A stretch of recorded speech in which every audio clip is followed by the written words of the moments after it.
2, 1 to 11. Pareha sila o mga versikulo. So, ang atong memorizer na is 1 and 2. Okay? Kaya 1 to 11 man ako sa chapter 1, at 1 to 11 po ang chapter 2. So, mo ni karon ang ato ang first reading. Di ini mausap, ma-year A man, o ma-cycle A man, ma-cycle B man, o ma-cycle C.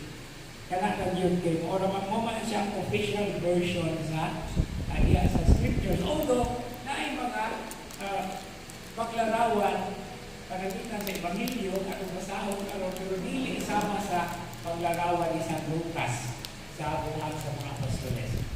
Okay, so this is now Acts chapter 2 verses 1 to 11. When the time for Pentecost was fulfilled, okay, so as we already have noted, Pentecost is a Jewish festival. Okay, unya nakasabak ang pagpunsad sa Espiritu Santo sa maong adlaw. Sama nga ang Eucharist nakasabak sa the evening meal of the Passover.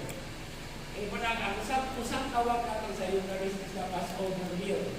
Kaya mo man na ang gihimo ni Jesus, kagihagan iyang kaugalingon is it love of sacrifice.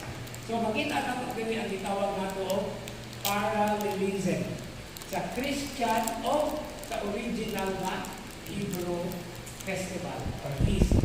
So unsay binisaya og parallel? Tugbang. Tugbang is atbang man ang tugbang. Mahal lang. Ako mugamit ko ang physical demonstration na ang parallel. Ang parallel is buyon. Buyon. Pero ang butangan o dash, buyon. So ang buyon kana mo'y buyon. So, parallel. So in any direction, basta kayo magpabuyon. Okay. Magkabuyon na nasa ulugan. Okay. Now what happened? Okay. They were all in one place together.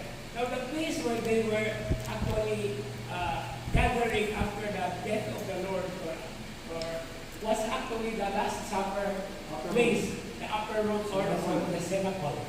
Now traditionally it is considered as owned by the mother, the family of Saint Mark.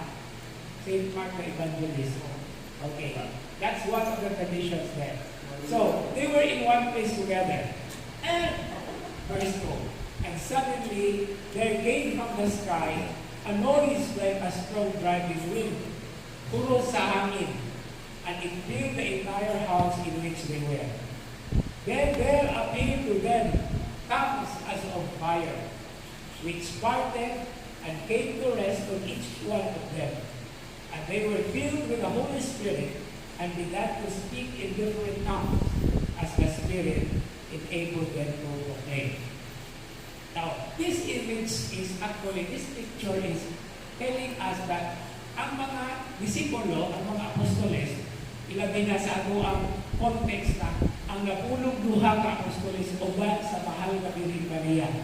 Kaya ang si Mama Mary, kuyog ba nila kanunay after that the ascension of the Lord. So, matag-usa kanina, nagsulti o laing pinulungan. Pero there is another view na ilain na pagsabot ni ini. Na ang mga tinunan, nagsulti ra sa ilahang kaugalingong pinulungan. Pero may daghan bang mga bisita, isang pa og lain ang ilang pinulungan, ang mga tao mo'y nakasabot kung sa isulti. No? Regardless of diin sila gikan. So, mo ni ang duha ka views in terms of the descent of the Holy Spirit. Kaya gawang nato the gift of tongues. So, ang unang dimension is, usara kaligwahe ang isulti sa mga apostoles. Pero, ang mga tao, nakasabot sa maong isulti, isang lain ang ilang pinulungan. Muna ang unang side. Ang ikaduha is, ang mga tinunan mismo, individually, lain-lain sila ang mga pinulungan na isulti. Mga masabtan sa mga tao nga, adunay pinulungan na ilang isulti. Okay, so muna siya ang duha ka Duha ka sides. Okay. So to give us a complete picture of